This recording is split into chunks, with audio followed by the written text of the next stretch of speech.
L'islamophobie et l'antisémitisme deviennent l'un des phénomènes les plus répandus en Europe. En effet, ces formes de discrimination et de rejet de l'autre pourraient, selon des experts, aller au-delà de la religion et toucher plutôt à des bases culturelles, économiques, politiques et pourquoi pas raciales. D'après certains, ces deux cas de figure sont liés l'un à l'autre et que le seul moyen d'éradiquer l'un des deux est d'en éradiquer un, tandis que d'autres pensent le contraire. Ceci sera le sujet dont débattront nos deux équipes présentes ce soir. Mesdames et messieurs, veuillez accueillir avec moi l'équipe du Pour, la deuxième année Éco A.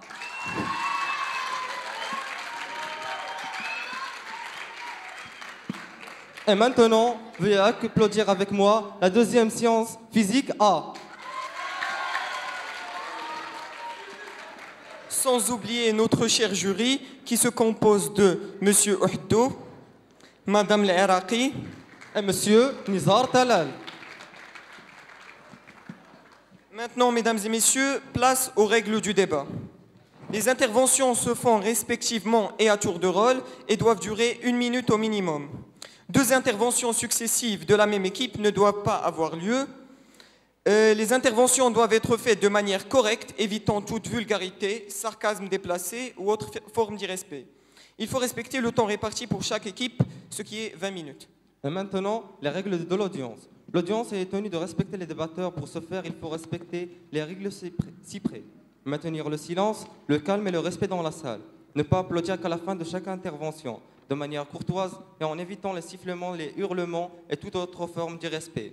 Interdiction de quitter la salle avant la délibération du jury. Ne pas monter sur scène à la fin du débat. Interdiction d'utiliser les téléphones portables. J'invite Monsieur le directeur à tirer au sort l'équipe qui commence.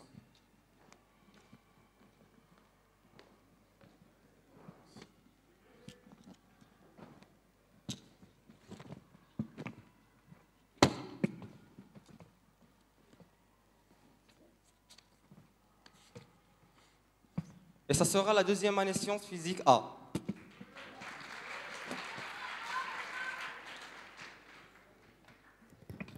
Chers camarades, honorables jury, monsieur le directeur, bonsoir. Nous tous sommes réunis aujourd'hui, certes de même nationalité, de même religion, peut-être de principes différents ou encore de mentalités différentes. Cependant, et ce en étant sûre et certaine, que chacun ici, entre nous, ne pourrait nier que depuis notre plus jeune âge, où nous sommes habitués à voir, partager, apprécier, communiquer, sympathiser, pour ainsi dire, vivre avec blancs, noirs, juifs, chrétiens, musulmans et bien d'autres. Toutefois, et étant donné que cette vision des choses est beaucoup trop parfaite, beaucoup trop kantienne, puis-je dire, et que nous, peuples de la Terre, ne sommes pas aussi sages et pondérés, le racisme fait face, ayant comme seul point de mire la destruction de l'humanité. Le racisme s'est donc propagé, enraciné, et pire encore, s'est multiplié, donnant naissance à maintes formes dont l'antisémitisme et l'islamophobie. Maintenant, en regroupant logique et lucidité, on se rend compte à partir de ces deux termes que l'un ne peut amener à l'autre. Pour être plus clair, la lutte contre l'islamophobie ne peut être en aucun cas le but à se fixer pour pouvoir combattre l'antisémitisme. Et dont la définition actuelle, et j'insiste chers camarades, la définition actuelle, d'après le dictionnaire Larousse, est la suivante, permettez-moi de vous la lire. Une doctrine ou attitude systématique de ceux qui sont hostiles aux juifs et proposent contre eux des mesures discriminatoires.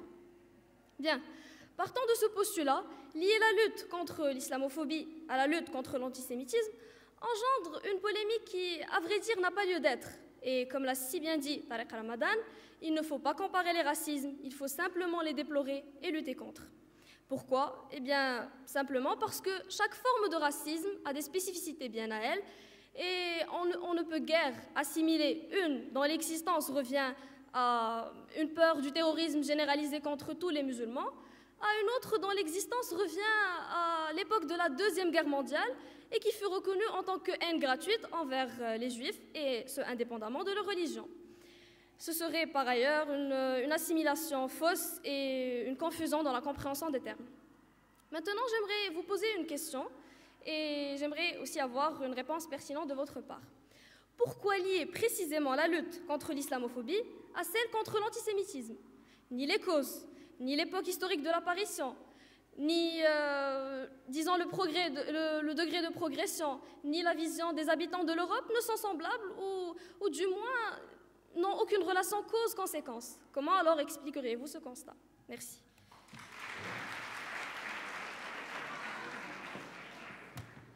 Monsieur le directeur, honorable jury, chère audience, mes chers camarades, bonsoir. Nous sommes fiers et ravis d'être présents aujourd'hui parmi cette chaleureuse assemblée. D'autant plus que le sujet qui nous réunit ce soir est fondamental, vu qu'il concerne l'humanité dans sa globalité. Il entrave tout processus de paix, de coexistence et de cohabitation entre les peuples. Il envenime les esprits sains, la peur, la haine et l'insécurité.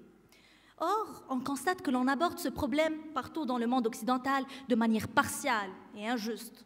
En effet, mes chers camarades, on crie sur les toits que les Juifs subissent de l'antisémitisme de la part des chrétiens et surtout des musulmans. Toute la communauté internationale s'indigne et réagit pour lutter contre ce phénomène.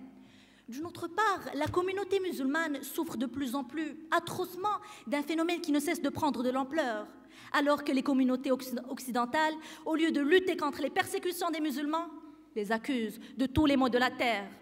Chers camarades, nous avons tous ressenti cette crispation identitaire, cette haine irrationnelle contre les musulmans. Tous, nous constatons avec amertume que les agressions augmentent en nombre édifiant et inquiétant, sans que les pouvoirs publics ne réagissent. Donc tous, nous avons compris qu'il est urgent et impératif de réagir face à cette vague d'islamophobie. C'est pourquoi mes camarades et moi avons procédé à une analyse méthodique et objective pour vous démontrer, vous, chère audience, la nécessité et l'importance de combattre l'islamophobie et en quoi cela permettrait et faciliterait la lutte contre l'antisémitisme. Toutefois, nous mettons en garde nos camarades opposants contre toute méprise. Nous n'essayons pas d'approuver l'antisémitisme, bien que source du mal, bien au contraire, mais nous plaidons pour une résolution de tout conflit et de toute nature, car nous aspirons au bien-être de toute l'humanité. Notre but alors, chère audience, ne consiste pas à dédramatiser l'un ou l'autre, ou même à banaliser une forme quelconque de racisme, mais tout simplement à raisonner avec logique, afin que toute la communauté humaine puisse vivre dans la paix et la sérénité. Merci.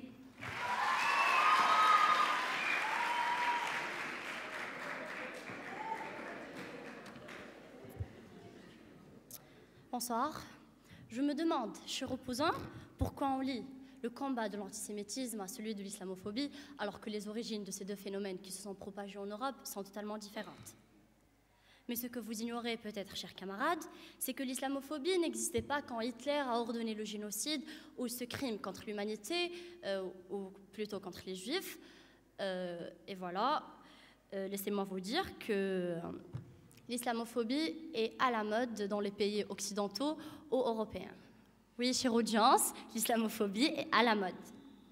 Le monde est excusez-moi, laissez-moi vous dire que l'homme et sa nature humaine, qui a toujours aimé critiquer et attaquer l'autre différent, trouvant en cela un réconfort quant à sa propre situation, a aujourd'hui trouvé un nouveau bouc émissaire et un nouveau défouloir, l'islam. Toutefois, l'islamophobie est partie intégrante d'un processus politique que nous essaierons de démonter tout au long de notre débat. La diabolisation de l'islam n'est pas sûrement anodine ou sans importance et fait partie du projet du tenant du choc de civilisation, qui sont pour la plupart les plus grands défenseurs du sionisme. Ces plus grands théoriciens, dont je cite Paul Wolfowitz, Elisabeth Lévy ou Daniel Pips, excusez-moi mais quelle coïncidence chers camarades, on remarquera, car il faut le dire et c'est avec cette hypocrisie, que ce sont pour la plupart des juifs sionistes, et plus sionistes que juifs d'ailleurs. Il ne faut pas autant verser dans un antisémitisme qui est tout aussi abject que l'islamophobie, car tous les juifs, heureusement, ne sont pas sionistes et ne sont pas islamophobes, et beaucoup de grands opposants au sionisme sont juifs. Mais il faut savoir être honnête et reconnaître les faits tels qu'ils sont. On ne peut que constater que ces islamophobes sionistes, ces mêmes qui ont posé une sorte de chape de béton sur leur communauté qu'on ne peut plus critiquer, même légitimement, qui s'insurgent à la moindre égratignure, à la moindre éraflure, au moindre mot qu'ils considèrent antisémite, ces sionistes propagandistes qui ne manquent aucune occasion de calomnier et de porter des accusations fausses contre les musulmans, faisant croire aux gens qu'il existerait un lobby musulman dont le but serait d'envahir les pays occidentaux et de les contrôler. Wow. Mais la question qui se pose, chère audience, est-ce que l'Europe fait face à une question musulmane similaire à la question juive 170 ans auparavant? L'antipathie envers les juifs est-elle envers les musulmans, excusez-moi, est-elle comparable à cette première étape de haine envers les juifs? Cette haine dont le point culminant reste l'une des pages les plus sombres de l'histoire humaine. J'aimerais bien avoir une réponse à ma question. Merci.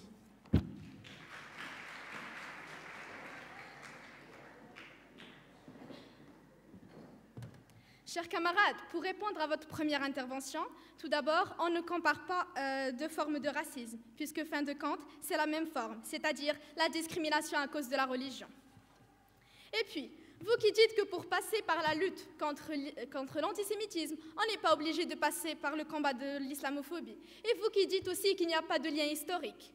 Chers camarades, faisons tous un retour en arrière et parlons un peu d'histoire. Soyez attentifs, chers camarades, car la mutation des musulmans en juifs du XIXe siècle n'est aucunement qu'un nouveau génocide, voire imminent, ou que la tragédie du peuple juif du XXe siècle devient la tragédie du peuple musulman du XXIe siècle. Et oui, exactement, la question que nous devrions nous poser aujourd'hui est celle de savoir si l'Europe fait face à une question musulmane similaire à la question juive 170 ans auparavant. Et aussi, l'antipathie européenne envers les musulmans est-elle comparable à cette première étape, à la haine envers les juifs? Cette haine, dont le point culminant fait partie de l'une des pages les plus sombres de l'histoire humaine. Serions-nous en train de revivre le même scénario? En tout cas, beaucoup d'indices nous laissent penser cela. En dépit des différences extrêmes entre les deux termes, le succès de l'extrême droite dans plusieurs pays européens atteste que la réponse à cette question est un oui catégorique. La victoire de ces partis atteste des succès considérables de la propagande islamophobe durant ces 10 dernières années. Donc voilà la réponse à vos questions, chers camarades. Les musulmans sont donc devenus, du moins sur de nombreux points, les nouveaux juifs. Ils sont devenus les boucs émissaires sur lesquels les Européens projettent leur anxiété concernant l'avenir. Et cela signifie que, afin que nous puissions combattre l'antisémitisme, il faut passer par la lutte contre l'islamophobie. Il faut chercher les causes de ce racisme, ce qui nous faciliterait par la suite de savoir les causes de l'antisémitisme et pouvoir le combattre à son tour. Donc oui, chers camarades, il faut passer par la lutte contre l'islamophobie pour aboutir à la fin au combat contre l'antisémitisme. Merci.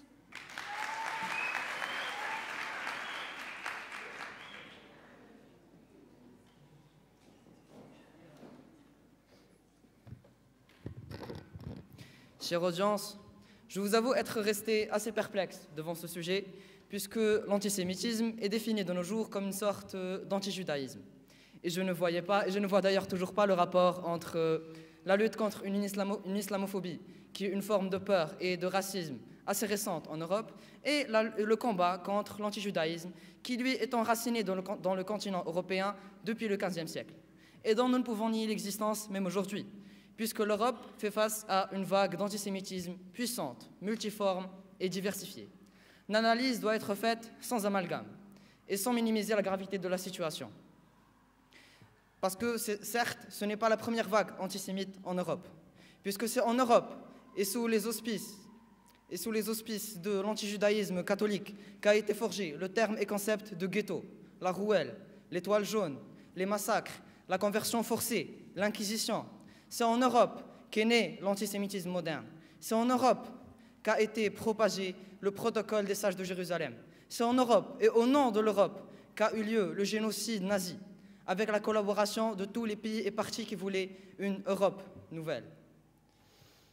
Pour mieux retracer l'histoire de l'antisémitisme en Europe, revenons à l'époque des croisades et des multiples massacres qui les ont accompagnés, ainsi que l'expulsion des Juifs en Espagne en 1492. Pour nous rapprocher un peu plus, nous pouvons citer la vague antisémite de l'époque moderne de 1880, qui a débuté d'Allemagne avec avec la pétition antisémite de 250 000, qui a touché ensuite la Russie, puis l'Autriche, notamment avec l'élection de Kluger comme maire de Vienne sur un programme antisémite, et bien sûr la France avec l'affaire Dreyfus. Après la Première Guerre mondiale, vint la grande vague antisémite qui aboutit en l'apocalypse génocidaire nazi, qui a éradiqué plus de 40% des Juifs du monde.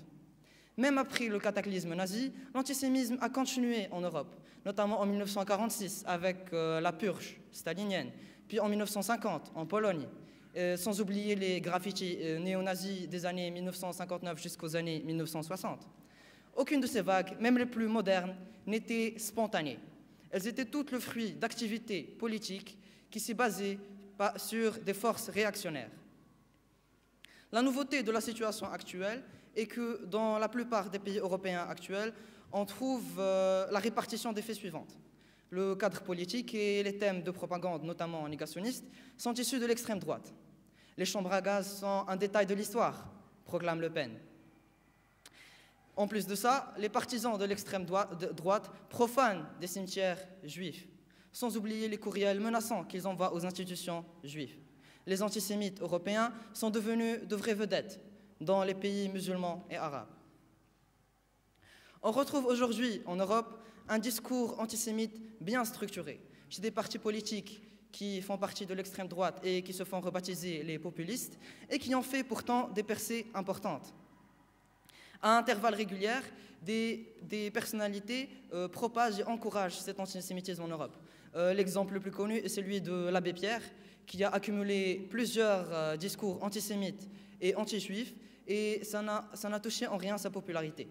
Et bien sûr, le multirécidiviste Dieudonné. Au-delà du négationnisme intégral, la relativisation du génocide joue un rôle important. Plusieurs antisémites disent que c'est une vieille histoire. Les Juifs l'ont d'ailleurs inventé. Ils en profitent financièrement grâce aux plusieurs réparations. Et bien sûr, ils profitent de leur statut de victime pour se comporter comme des nazis envers les Palestiniens. C'est un enjeu de brouillage important. Tout ceci, cher opposant, me pousse à vous dire que si on veut vraiment régler le problème de l'antisémitisme, on devrait changer ce genre d'idées et faire la différence entre juifs et sionistes. Si on s'arrête sur la question de l'islamophobie, qui est une forme de peur assez récente, ce serait comme essayer d'arrêter une fuite d'eau en coupant l'électricité. Merci.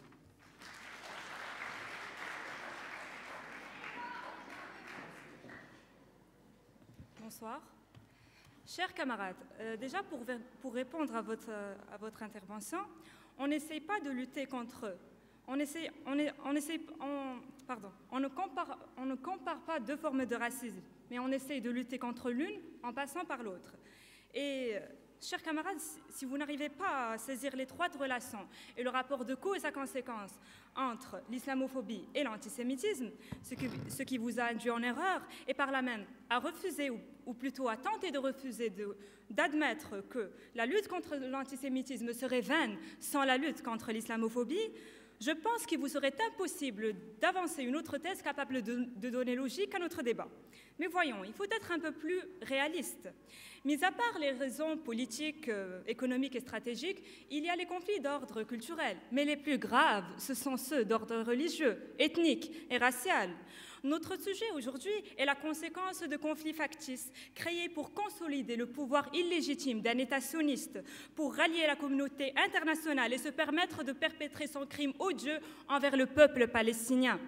Oui, chers camarades, l'idéologie sioniste, et personne ne peut le nier, est basée sur la ségrégation, la discrimination et le racisme, et en particulier envers les Arabes, les musulmans. Son objectif est monter, raviver et répandre un ressentiment de haine, contre l'islam, en l'accusant de terrorisme, d'antisémitisme et de tous les maux sur terre, tout en se plaignant d'être la victime, et ce, pour détourner l'attention sur ses actes criminels. N'est-ce pas là une cause de la montée du ressentiment contre les sionistes que tout le monde interprète comme antisémitisme ? Oui, chère audience, cette réaction qui n'est autre qu'une légitime défense est considérée à tort comme racisme, car elle vise les sionistes et non les juifs, même si certains confondent les deux termes par inadvertance. C'est pourquoi nous déduisons que le seul moyen d'éradiquer le mal consiste à combattre le virus qui en est la cause, qui est l'islamophobie. Merci.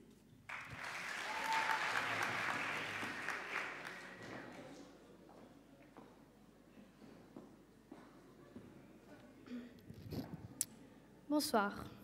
Donc, d'abord, pour vous dire, en essayant de passer par l'une pour arriver à l'autre, nous sommes en train, aussi simplement possible, en train de les comparer. Bref. Tout d'abord, j'aimerais indiquer que j'ai l'ample honneur de pouvoir débattre le sujet de ce soir. D'ailleurs, je remercie beaucoup Monsieur le Directeur pour cette opportunité de débattre un sujet dont l'origine, l'explication, la propagation, la raison et même la solution sont tous des inconnus X dans notre équation, appelée autrefois le combat de l'antisémitisme devrait paralléliser la lutte contre l'islamophobie. Et avec les mots de Hollande, un combat avec une même vigueur. Mesdames et messieurs, laissez-moi vous expliquer le processus du phénomène, combattable avant de rentrer dans la bataille désirant chasser ce phénomène. Commençons par le phénomène, et supposant ainsi que nos opposants que le combat de l'antisémitisme A est une droite, que nos détracteurs mettent en parallèle avec la droite du phénomène de la lutte contre l'islamophobie B.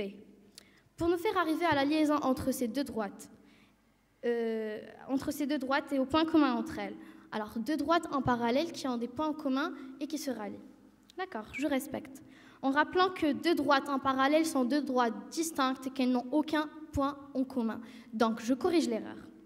Car il est essentiel de se rendre à l'évidence et surtout d'ouvrir les yeux grands et plus grands encore pour pouvoir discerner la vérité et non la réalité que vous croyez être la vérité alors qu'elle est en réalité qu'une fausse vérité. Cela me pousse à vous poser une question d'une ultime importance, qui est, est-ce qu'avec Daesh, les soldats américains déguisés en terroristes musulmans et toutes les pièces théâtrales que ces humains non humains nous font voir, l'islamophobie et l'antisémitisme ne seraient aussi que des scénettes parmi d'autres? Je serais vraiment désolée si vous répondez encore non, naïvement, car à ce moment-là, vous serez en train de créer lutte contre un faux scénario, lutte contre une pièce de théâtre. Et oui, nous sommes à côté de la plaque car nous voulons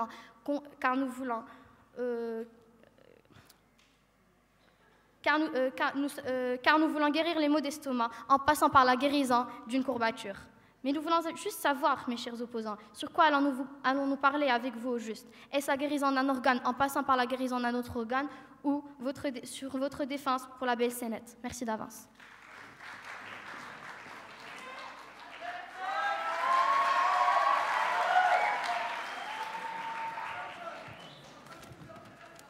Tout d'abord, chers opposants, puisque vous avez parlé de fuite d'eau, quelque chose de similaire, vous devez savoir que pour régler une fuite d'eau, il faut couper l'électricité pour éviter un incendie.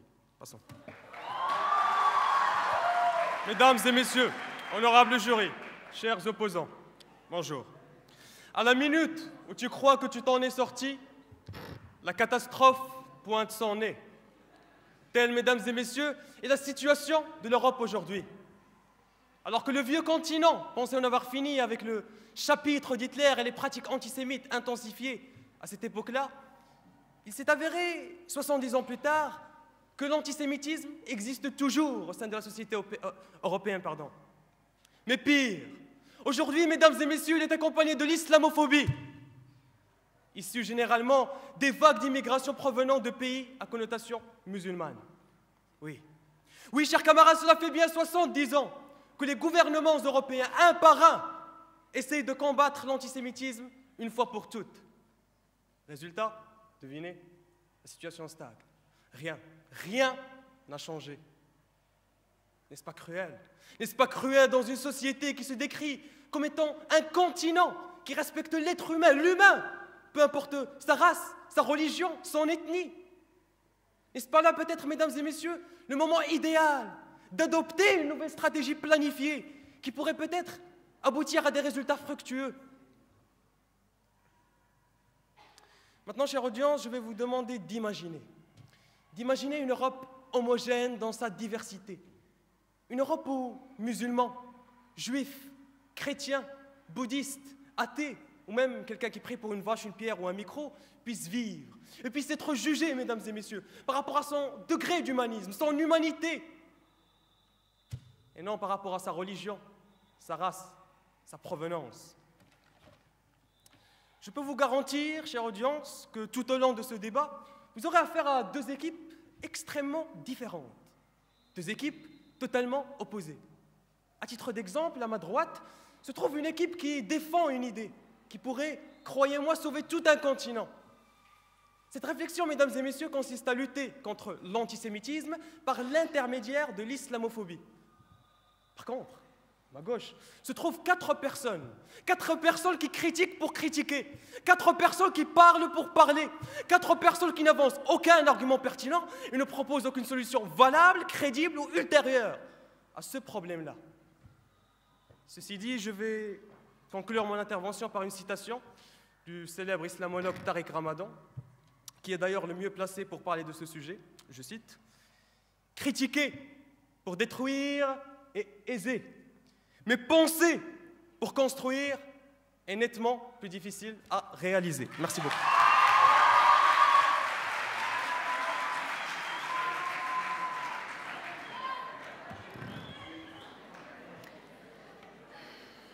Oui, chers camarades, certes, vous évitez l'incendie en coupant l'électricité, mais vous n'arrêtez pas la fuite qui va vous inonder. Vous avez parlé tout à l'heure de certains partis politiques qui disent oui à cette implication. Vous devez savoir que c'est surtout pour un but politique, qui est celui d'éradiquer toute forme de racisme. Et comme l'a si bien dit Tariq Ramadan, il faut faire très attention par rapport à ces deux termes et les utiliser dans leur contexte précis parce qu'ils diffèrent d'un contexte à l'autre, politiquement, économiquement. Donc il faut savoir les utiliser suivant leur contexte. Voilà. Alors, comment peut-on vouloir s'amuser à régler un problème par un autre, qui en plus semble loin d'être résolu? À en voir les réformes qui se font plus nombreuses en France, par exemple l'interdiction du port du voile dans les institutions étatiques, il nous semble très bien que ça ne va pas réellement dans une perspective de tolérance vis-à-vis des musulmans. Et au contraire, cela favorise la croissance de l'islamophobie. Il est important aussi de parler de ce sujet dans son contexte le plus frais. Et qu'on se le dise, cette polémique est un abcès qui prend ampleur en France et qu'il faut percer. L'islamophobie est incitée et encouragée principalement par le Front National, qui a une position très claire par rapport à l'expansion de la communauté musulmane en France, et ce majoritairement par des réformes européennes et principalement en France. D'autre part, l'antisémitisme, un fruit direct de la stratégie de victimisation, n'équivaut en aucun cas à l'ampleur que prend l'islamophobie et au risque de décomposition sociale qu'elle peut engendrer. Et il faut savoir que quand je dis stratégie de victimisation, ce n'est plus un secret pour personne. La communauté juive souffre toujours et encore des fantômes d'un passé marqué par le mouvement nazi. Et la France, ayant contribué d'une façon ou d'une autre à ce génocide, souffre également d'un sentiment de culpabilité et se retrouve au pied de la communauté juive. Pour faire court, nous connaissons tous le dicton marocain qui dit « Finoud nkashha heya ». L'antisémitisme est bien ici, l'islamophobie est bien là. Allons-nous combattre cet antisémitisme à travers cette islamophobie-là? Nous ne sommes pas jouha quand même, donc nous n'allons pas chercher midi à 14h. Merci.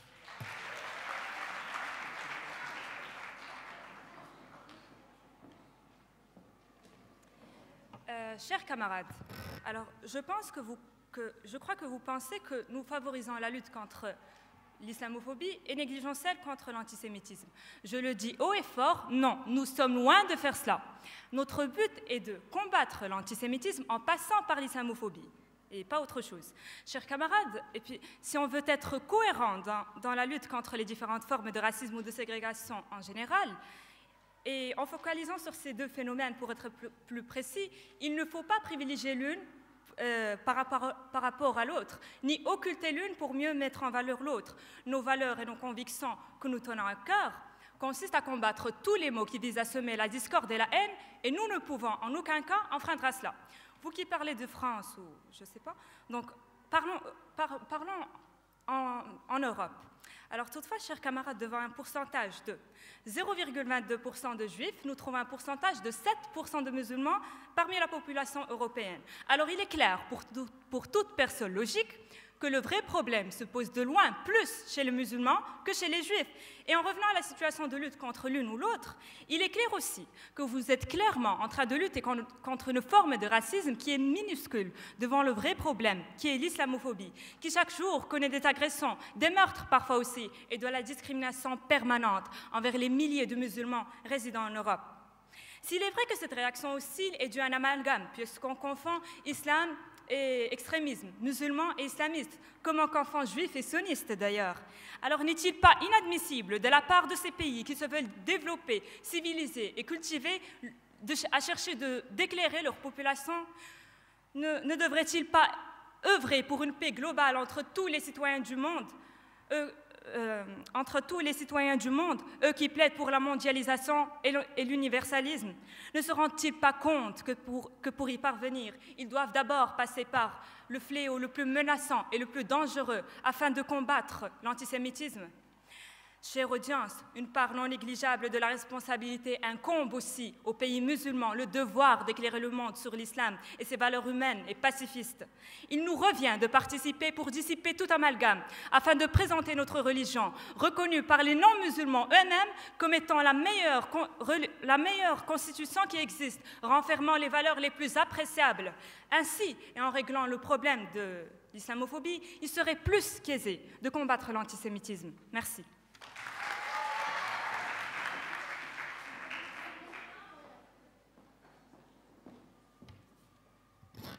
Nous ne traitons pas le sujet qu'en France. Nous en faisons parler. Nous faisons qu'en parler, puisque les faits sont frais en France plus qu'ailleurs en Europe. Bref, ne confondez pas vos impressions et fausses compréhensions avec la substance de nos réponses. Et la substance de nos réponses qui est extrêmement claire, chers opposants. D'abord, il faut comprendre l'objectif droit de cette citation de Charlie Hebdo, qui vous piège, et sur le même chemin, vous y êtes, vous les musulmans, en train de défendre la citation d'un groupe d'islamophobes qui veulent lutter contre l'islamophobie. C'est-à-dire lutter contre eux-mêmes. Mais quelle logique. Voyons tous leurs propos hostiles aux musulmans et aux arabes, qui font passer librement dans les débats publics, alors qu'un propos antisémite exclurait de la scène publique celui qui l'aurait tenu. Suivant M. Hollande, qui veut combattre ces deux formes de racisme avec la même vigueur, pour assurer l'égalité. Mais quelle égalité est-ce qui, d'après même Tariq Ramadan, le professeur d'études islamiques et contemporaines, avait cité: quand on critique des juifs, on dit vous êtes des antisémites, et quand on critique des musulmans, on dit que c'est la liberté d'expression. Ah, l'égalité, mesdames et messieurs. Écoutez bien, opposants, le but de cette citation n'en est ce que vous croyez ou ce que Hollande vous fait croire. Mais c'est tout simplement pour toucher indirectement à l'islam et aux musulmans, en passant par cette idéologie d'islamophobie et en la ralliant avec un autre genre de racisme, pour passer le plus indirect possible. Je répète, le plus indirect possible. Et non une autre raison. Heureusement, nous représentons un espoir que nos détracteurs risquent de détruire. Nous défendons les musulmans et les sociétés européennes dans leur diversité, qui devrait être la vraie visée de la citation, en démontrant l'inexistence de toute liaison ou relation, que soit les médias ou la politique nous font croire, et pour un vrai but qui est l'assurance de l'égalité entre tous et surtout de la liberté. L'islamophobie serait une idéologie qui vise à détruire la religion de l'islam indirectement, que les non-musulmans posent comme énorme problème contre lequel ils veulent lutter. Mais mesdames et messieurs, mes chers opposants, l'islam lui-même se charge de lutter à la lutte contre l'islamophobie avec ses valeurs. Par contre, l'antisémitisme est une discrimination et une hostilité à l'encontre des juifs, manifestée à l'encontre des juifs depuis le XVe siècle. Mais quelle relation pourrait se créer comme raison de la liaison? Nous attendons votre réponse. Merci.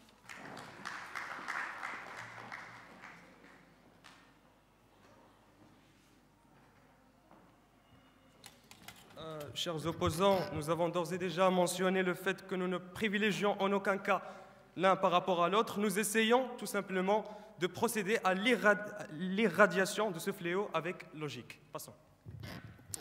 Chers opposants, saviez-vous qu'il existe une forme d'antisémitisme appelée l'antisémitisme musulman? Non? Aucune idée, je m'en doutais. Alors, qu'est-ce que ça veut dire? Au fait, si tous les musulmans sont loin d'être antisémites, il existe pourtant un grand nombre de préjugés envers les juifs chez les musulmans européens. Alors, évidemment, la question qui se pose ici est pourquoi?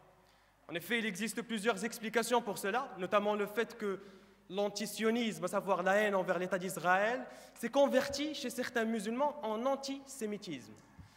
Aujourd'hui, chers camarades, je vais vous parler d'autre chose. Pourquoi alors passer à côté de l'islamophobie, beaucoup plus dominante en Europe, ce qui ne fera qu'accroître ce ressentiment des musulmans oppressés contre les sionistes et qui poussera certains à adopter ce comportement antisémite. Il est vrai maintenant que l'amalgame est de mise, que ce soit entre juifs et sionistes ou encore musulmans et islamistes terroristes. C'est pourquoi les gouvernements, les pouvoirs publics et civils doivent œuvrer pour éclairer la lanterne de ces peuples crédules et naïfs, pour que ces derniers puissent prendre conscience de leur méprise. Par ailleurs, on ne peut tenter de commencer par la lutte contre l'antisémitisme, qui n'est que la conséquence de l'islamophobie, aggravée à dessein par les médias et leur position partiale. La priorité est donc donnée, chers camarades, à la lutte contre cette injustice, ce qui apaisera les esprits et par conséquent nous essayera le combat contre l'antisémitisme. N'est-ce pas la démarche qui s'impose? On ne peut mettre le bœuf avant la charrue, comme on dit. Aimable assistance, notre débat touche à sa fin. Nous voulons défendre notre thèse encore plus, mais comme vous le savez, le temps ne le permet pas. Toutefois, et durant ces 20 minutes, mes camarades et moi avons démontré de manière claire et sans équivoque qu'on ne peut aller à l'encontre de la logique, et ceci par des arguments pertinents et un raisonnement on ne peut plus logique. Et sachez, chers camarades, que notre intervention ne vise nullement à raviver un ressentiment quelconque entre les communautés. Mais au contraire, notre plus grand souhait est celui de pouvoir résoudre les conflits factices afin que tous les peuples du monde puissent vivre dans la paix et la coexistence harmonieuse. Merci.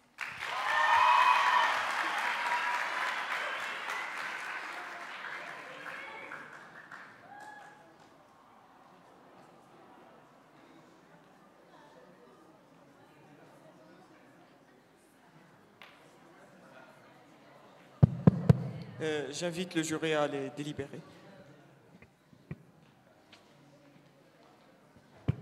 J'appelle Monsieur le directeur pour commenter sur ce débat.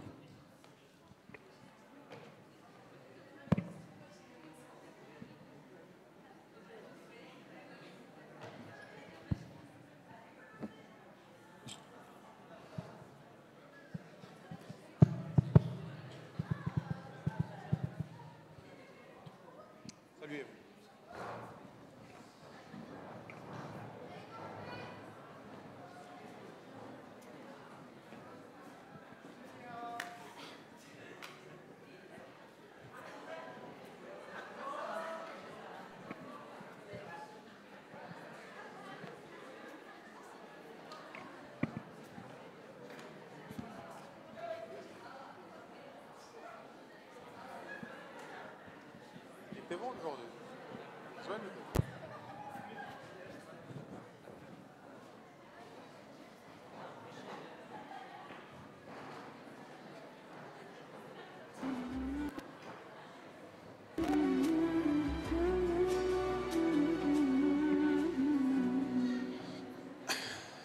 Bonsoir.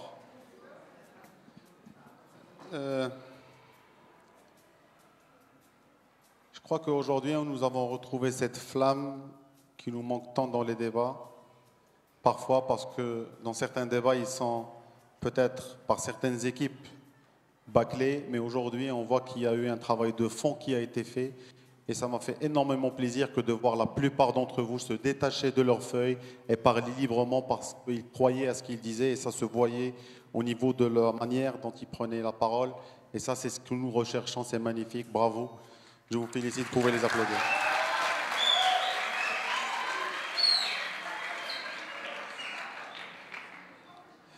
Le sujet qui a été traité aujourd'hui avec brio d'ailleurs, est un sujet bien évidemment qui nous concerne tous.